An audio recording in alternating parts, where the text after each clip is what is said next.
My parents borrowed my gold credit card to make a small $5,000 online payment. That's what they said. 3 days later, my sister pulled up in a brand new car like she'd just won the lottery, and my brother rolled in on a sports bike loud enough to shake the street. I remember standing there watching them laugh like it was all some big family joke, and something inside me just snapped. I asked for my card back. They smirked and said, "Relax, it's got like $10 left." $10. As if draining me dry was nothing. But when I took the card and saw what they'd actually maxed out, I couldn't help but grin. Because the card in their hands wasn't the real one, they had no idea what they'd just exposed about themselves and what I had quietly prepared for this exact moment. My name is Zephyr Maddox, and this is the story I never thought I'd have to say out loud. Before I share it with you, I want to know you're here with me. Just say listening in the comments or tell me where you're from. I love hearing how far my story reaches. Sometimes the smallest connection is what makes a story feel heard. Thank you. And now, here's my story. And if you've ever felt used, overlooked, or taken advantage of by the people who should have protected you, consider subscribing. You're not alone, and neither was I. The moment my phone started buzzing on my desk at the Tucson office, I knew it wasn't good news. I was supposed to be finalizing a risk report for a corporate client, but the notifications kept stacking one after another until the screen was flooded with alerts. My gold credit card had been hit with multiple online transactions, $5,000 gone in less than an hour. But instead of panic, what washed over me was something sharper, quieter, almost cold. It was confirmation of a suspicion I'd been carrying in my chest like a stone for years. 3 days earlier, my parents had called in a frantic voice claiming they needed my card for an urgent hospital bill. I remember the way their tone shifted the moment I hesitated, how it dipped into that familiar mixture of guilt and expectation. I handed over a card, yes, but it wasn't my real one. It was a secondary card linked to a decoy account I'd set up with almost nothing inside, an account I only created because deep down I needed to know the truth I'd been avoiding. And now I had it. As the charges rolled in, a different kind of notification flashed across my screen, a video from my sister Zadie's social media, showing her stepping out of a brand new car, twirling like she had just sponsored her own commercial. Minutes later, another clip, my brother Knox revving a brand new sports bike in front of our parents' house, shouting something about finally living right. Not a single mention of a hospital, not a single sign of urgency. Just celebration purchased with the card they'd sworn was for an emergency. I drove to my parents' house after work, the desert sun low behind me, and walked straight into the living room where the three of them sat laughing about nothing in particular. When I asked for my card back, they barely glanced up. My father waved a hand and said, "Relax, Zeph. There's like $10 left on it anyway." $10. As if draining me dry was a casual favor I owed them. As if the way they used me was normal. Their laughter filled the room, sharp and familiar, and something inside me settled, not anger, just clarity. I pulled my wallet from my pocket, opened it, and felt a strange, quiet satisfaction as I stared at the real gold card, still sitting safely inside. I didn't tell them. I didn't need to.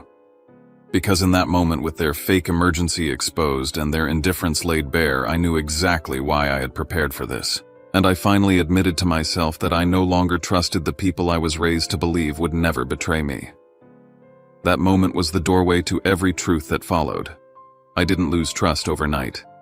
It eroded slowly, wearing down like sandstone in the Arizona wind. Growing up in our old town felt like living in a house built on shifting ground, my father returning from military service, aimless and restless, jumping from one get-rich-fast scheme to another, and my mother floating between emotions like they were scripts she could switch whenever responsibility got too heavy. And then there were my siblings, Zadie and Knox, drifting behind me without direction, always knowing there was someone me to catch whatever they dropped. By the time I was 15, I had become the one who kept the lights on. While other kids were playing ball or hanging out after school, I was in the back room of a tiny computer center, troubleshooting old machines for a few dollars an hour. Every paycheck went straight to overdue bills, past due notices, and threats to cut off water or power. When my parents' credit tanked, mine became the lifeline. My name ended up on every utility account, and no one asked if I understood what that meant. They just handed me the paper, told me to sign, and said things like, "You're the responsible one, Zeph," as if that was praise instead of pressure. Over time, responsibility turned into expectation, expectation into habit, and habit into obligation. My parents never said thank you, not once. My father always insisted my successes came from luck. My mother claimed any money I made was meant to be shared because family takes care of each other. But what she meant was, I take care of them. Meanwhile, any opportunity I earned became another thing they believed they deserved a piece of. I didn't realize it then, but they weren't treating me like a son, they were treating me like an extension of their survival. The first time that truth cracked open was on a night I'll never forget. I had just gotten my first real paycheck from an internship in Phoenix, and I mentioned wanting to save it for a used car. My mother looked me straight in the eye and said, "We didn't raise you so you could turn your back when the family needs you." It wasn't a plea. It was a command wrapped in guilt, a reminder of my role in their world. That was the moment something shifted inside me. I didn't say anything out loud, but privately I began to question what kind of love demanded this much sacrifice from one side only. I realized how long I had been standing alone on a tightrope they constructed. And so when they asked for my gold card weeks ago, what they thought was trust was really just me reaching the end of the rope. The disappointment I felt when the charges appeared wasn't new. It was years of exhaustion finally making sense. And that is why when I saw their faces as they laughed about the card, I didn't feel shocked.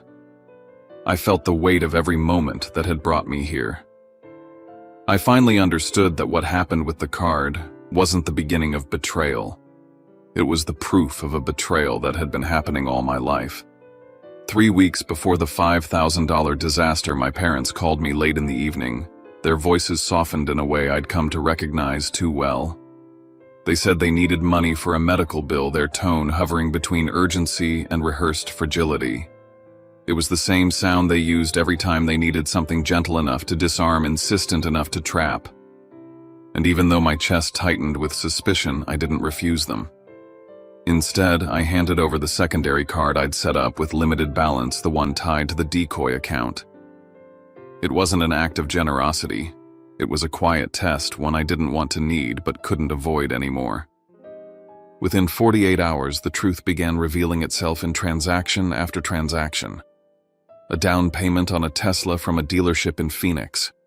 A series of transfers labeled as payments to a mechanic. Several orders from high-end boutiques I'd never even heard them mentioned before. I watched it all appear in real time, a silent spectator to the choices they made the moment they thought my guard was down. A part of me still hoped they wouldn't do exactly what they'd done, that maybe I was wrong about them. But each new charge felt like a punch, confirming everything I had feared. The following weekend, we had a family dinner at their house. My mother sat across from me wearing a new bracelet, the same one I had watched them purchase on my account. She spoke dramatically about how hard things had been lately, how the family was struggling, how she wasn't sure how much longer they could keep up with the bills. Knox chimed in, bragging about starting his garage business, a dream he'd only talked about for years but never taken a real step toward. Zadie leaned across the table, telling me to follow her new TikTok and hyping herself up like she was the star of her own show. All the while, the receipts were sitting inside my phone, contradicting every word that came out of their mouths. The real blow came the next morning when I received an alert from the bank. Someone had attempted to apply for a small credit loan using my name, my social security number, and my work information. I called the bank immediately and shut it down, and when they read back the details of who had submitted the application, the names listed were my father and Knox. Hearing their names spoken out loud by a stranger at the bank made something inside me go still. They weren't just taking advantage of the card. They were using my entire identity like it belonged to them. And if I hadn't caught it in time, my financial standing, everything I'd built, could have collapsed because of them. That night, uneasy and restless, I opened the security app connected to the cameras mounted outside my parents' house. I hadn't checked the feed in months, but something made me look. And there they were, Knox and my father, standing on the porch, talking in low voices. Knox laughed and said, "If he figures it out, just say it was a system glitch. Zeph always believes whatever we tell him." My father nodded like it was the most reasonable plan in the world. Hearing them talk about me like that, so casually, so confidently, was the moment the shape of everything changed. Their actions weren't accidents, weren't desperate mistakes, weren't misunderstandings. They were deliberate choices built on the assumption that I would always forgive them, always pay, always bend. And for the first time, I knew with complete clarity that this wasn't just carelessness. It was calculated. The morning after the camera footage, I made the decision I should have made years earlier. The moment I saw the $5,000 bill maxed out, the mask finally fell away, and I couldn't pretend anymore. I sat down at my desk before sunrise and started dissecting every financial connection between me and my family. I expected a few tangled threads. What I found was an entire web of obligations, signatures, old agreements, and responsibilities I had forgotten I'd taken on. I had underestimated just how much of my life they had woven themselves into. I began with the easiest part, the accounts. I called the bank and closed the card they'd been using, classifying every charge as unauthorized. Then I went through service after service, electric, gas, water, internet, and removed my name from every account I'd been quietly paying for since I was barely an adult. Some companies were shocked that I was calling at all. Several accounts had been under my name so long the representatives assumed I lived there. I canceled the family phone plan my parents had stuck me with after graduation, and every streaming subscription tied to my name. One by one, I severed each line they had been drinking from for years. But the deeper I went, the more disturbing things I uncovered. Early that afternoon, I received an email notification about a loan application under review, another one using my identity. The timestamp showed it had been created barely an hour after I shut down the previous attempt. The bank attached the digital signature. It wasn't my father alone this time. It was him and Knox together. They weren't slowing down. They were escalating. It was as if the moment they realized the account was dying, they scrambled to siphon out whatever else they could reach. Then came the silence. Eerie, unnatural, suffocating silence. Normally, when something went wrong, when a bill bounced, when a card declined, when a service shut off, they would call me immediately. Their panic always came fast and loud. But this time, there were no calls, no texts, no accusations, not even passive-aggressive hints.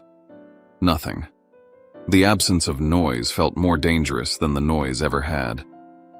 It was the kind of quiet people make when they are planning their next move. Late that night, I started reviewing older documents, digging through digital folders I hadn't touched in years. That was when I discovered the detail that made my stomach drop. I was still listed as the co-signer on my parents' house. A document I barely remembered signing, shoved toward me when I was in my early 20s with promises that they just needed help to qualify, and that I wouldn't be responsible for anything. If they defaulted even once, the legal burden would fall entirely on me. And judging by the missed payments I saw in the statements, they were close to doing exactly that. My hands shook as I drafted the request to be removed from the mortgage. I sent the letter, attached the documents, and contacted the mortgage company directly to begin the removal process. I knew it would trigger a confrontation, but there was no other choice. The message from my mother came less than an hour later. Just one sentence short enough to fit in a notification preview. "You're destroying this family, Zeph." No explanation, no acknowledgement, no apology for anything they had done. Just blame wrapped in the same tone I had grown up with, accusing me of the very damage they'd caused. And in that moment, reading her words on the glowing screen, I understood exactly what I was up against. They weren't going to reflect on what they had done or take responsibility. They were going to turn every consequence, every problem, every truth into something they claimed I caused. It wasn't the beginning of the conflict.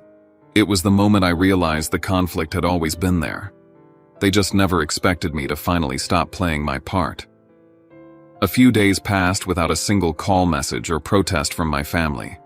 The silence was unnatural, and the longer it stretched, the more it felt like a storm gathering behind shut doors. Late one afternoon, as the sun dipped behind the Tucson skyline, my phone pinged with a motion alert from my building's camera system. When I opened the feed, the sight waiting for me didn't surprise me, but it tightened something deep in my chest. My father paced anxiously on the landing. My mother wiped her eyes dramatically. Zadie angled her phone in front of her for a video, and Knox stood stiffly with his helmet in hand, jaw clenched. None of them were there to talk. They were there to corner me. My father was the first to act. He slammed his palm against my door and shouted my name like a drill sergeant reprimanding a soldier. He launched into a speech about everything he'd done for me when I was young, emphasizing over and over that I owed him more than gratitude. I stood inside, unmoving, recording every second. I didn't trust their faces, their voices, or their intentions anymore. Behind him, Zadie held up her phone, live-streaming the entire scene so her followers could witness the tragedy of a selfish son abandoning his family. The performance was flawless. Her sniffles timed her angles. Perfect, her captions no doubt already written. Then Knox stepped closer to the door. His tone was different, sharper, harder. "If you don't open this door," he said loudly enough for the neighbors to hear, "don't blame us for doing something extreme." There was no mistaking his meaning. It wasn't a plea, it was a threat. And for the first time I understood they were fully willing to cross into violence or property damage if they thought it would pressure me back into their control.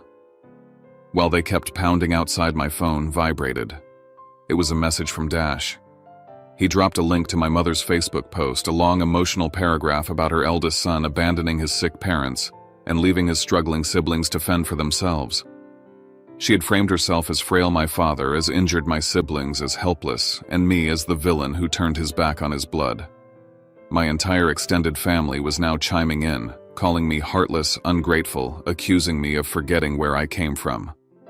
Not a single person asked for my side. Outside my door, the volume rose again. My mother suddenly screamed, her voice cracking as she said, "We used your social security number for an old contract, and now you have to take responsibility for it." The hallway went quiet for a moment, as if even they realized how much they had just confessed.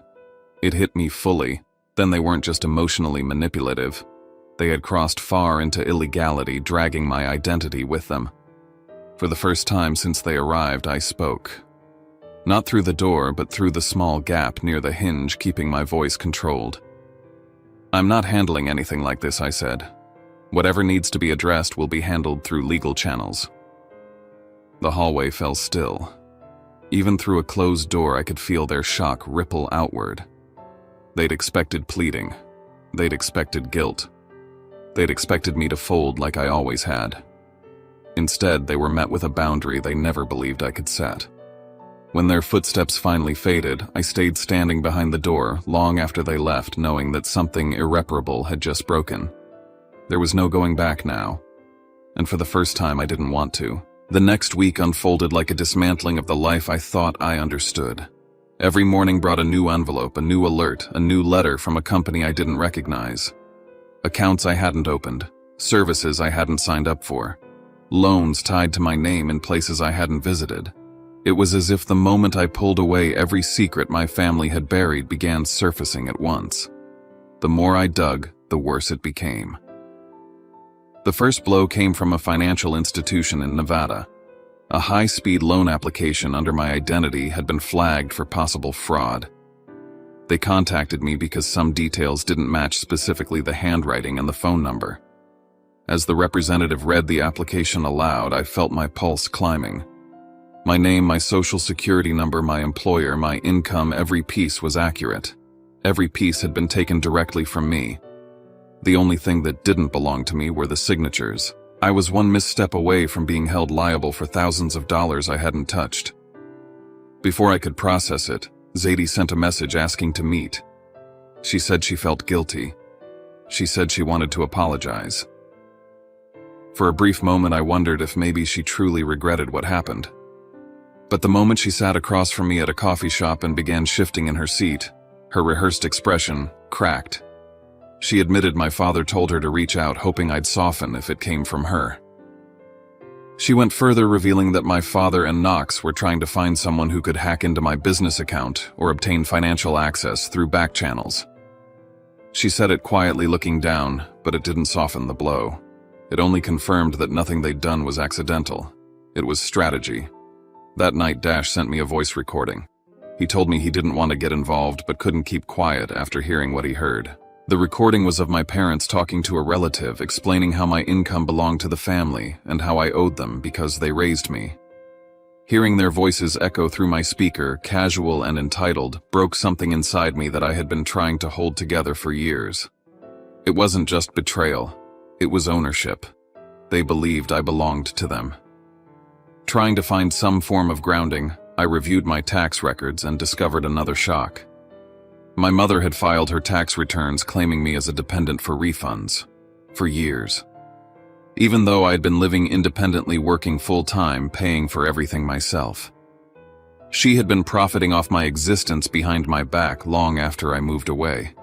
Then came the final attempt, what they must have thought would pull me back in. My mother called sobbing, saying my father had been in an accident and hospitalized, that they needed me to cover the emergency bill. Her voice shook, and there was something almost impressive about how convincing she sounded. But when I hung up and called the hospital directly, they reported there was no patient under his name admitted that day. The lie didn't sting because it fooled me. It stung because they expected it to. That night I sat alone at my desk, surrounded by proof of everything they'd done. And for the first time I accepted the truth without trying to soften it. They didn't see me as a son. They saw me as a resource, a lifeline, a means to an end. The moment I stopped giving, their affection vanished. Their desperation grew teeth, and their need for control turned into something dangerous.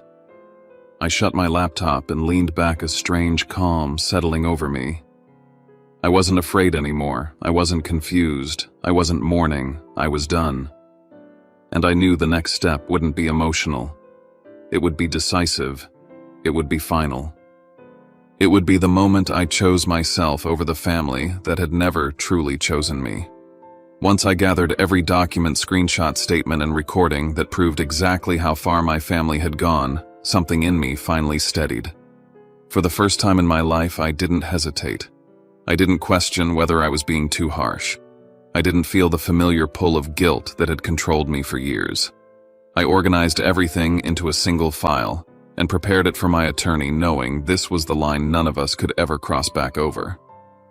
Then I moved through every corner of my digital life, cutting off the last avenues they had to reach me. I closed every authorized card tied to their names. I revoked the email access I had once given them because they claimed it made family logistics easier. I changed my mailing address with every bank and institution, tightening every bolt, shutting every door. Every subscription, every autopay, every forgotten bill I'd been covering was closed. And with every click, I felt myself reclaim something I hadn't realized I'd lost. It didn't take long for the backlash to hit. My father called first, shouting that I had betrayed the family, threatening to sue me for abandoning them. My mother followed with a message promising she would expose the truth online so everyone would know what kind of son I really was. Knox sent a recording of himself swearing he'd destroy my car if I didn't give back what belonged to the family. They weren't grieving. They were panicking because the system they'd built on top of me had finally collapsed. A few days later, Dash invited me to his wedding. He warned me that my family would be there, but I knew I had to go. Not for them. For myself. I needed to prove that I wasn't running anymore. When I walked into the venue, conversations paused.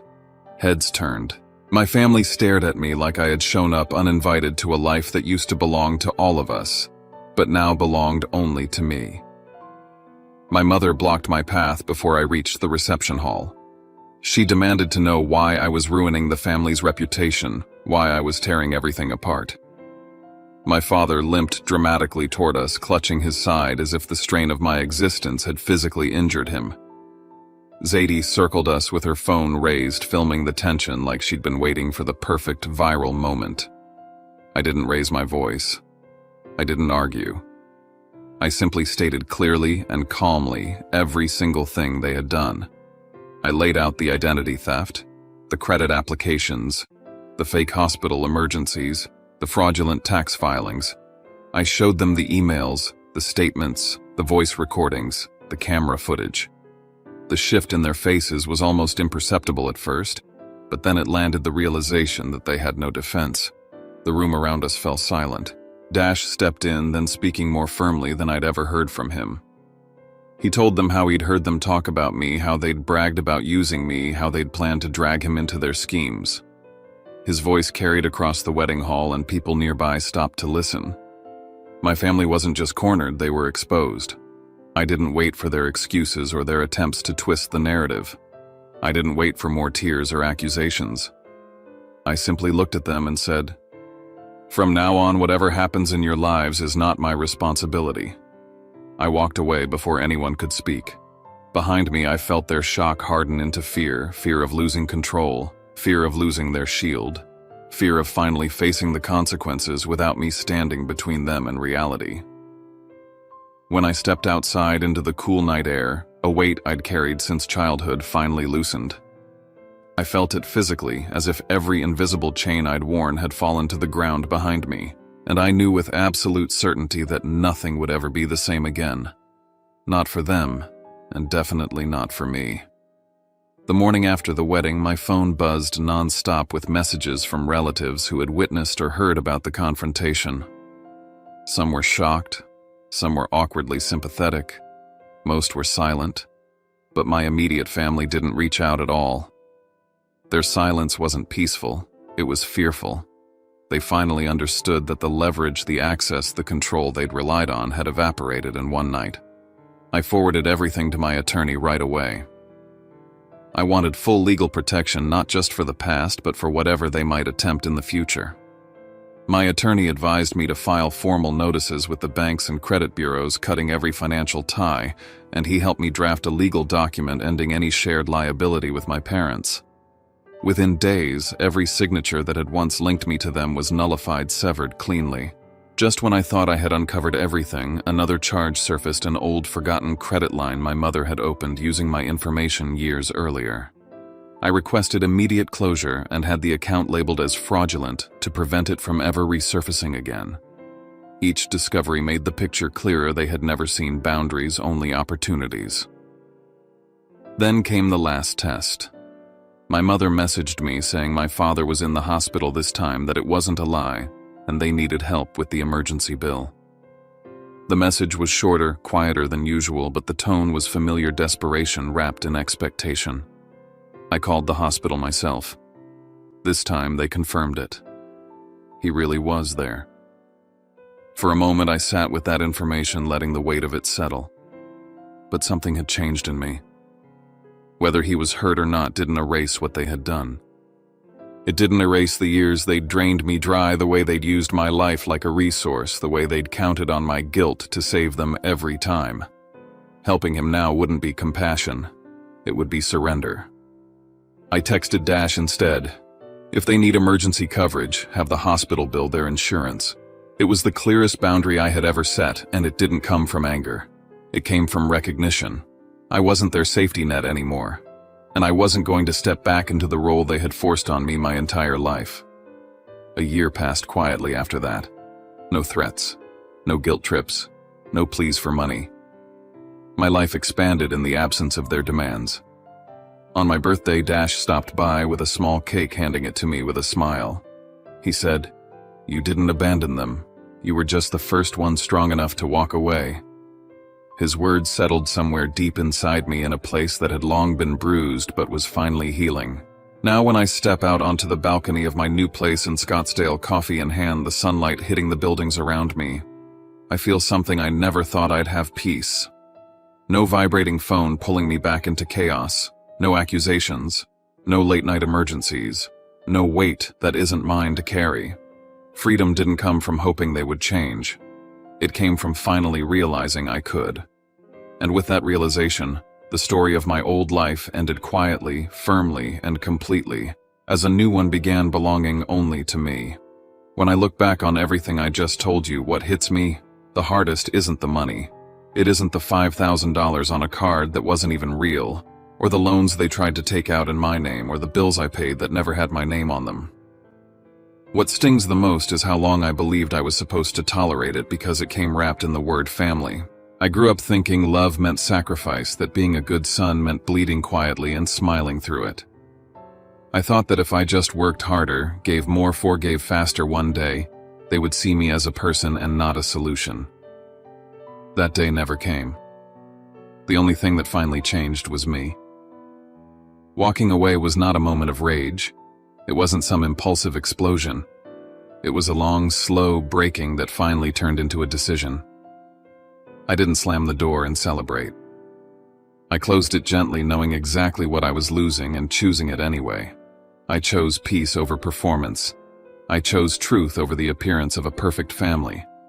And I chose myself over a version of love that only worked if I disappeared inside of it. If you're still watching, maybe you see pieces of yourself in this. Maybe your story doesn't look exactly like mine, but you know what it's like to be the responsible one, the strong one, the one who gets called selfish the second you say no. Maybe you've had people tell you that you owe them because they raised you, even while they keep taking from you in ways that leave you empty. Maybe you've been made to feel like setting boundaries is cruelty, like protecting your own life is a betrayal. If that's you, I want you to hear this clearly. You are not a villain for wanting to stop the bleeding. You are not ungrateful for wanting a life that belongs to you.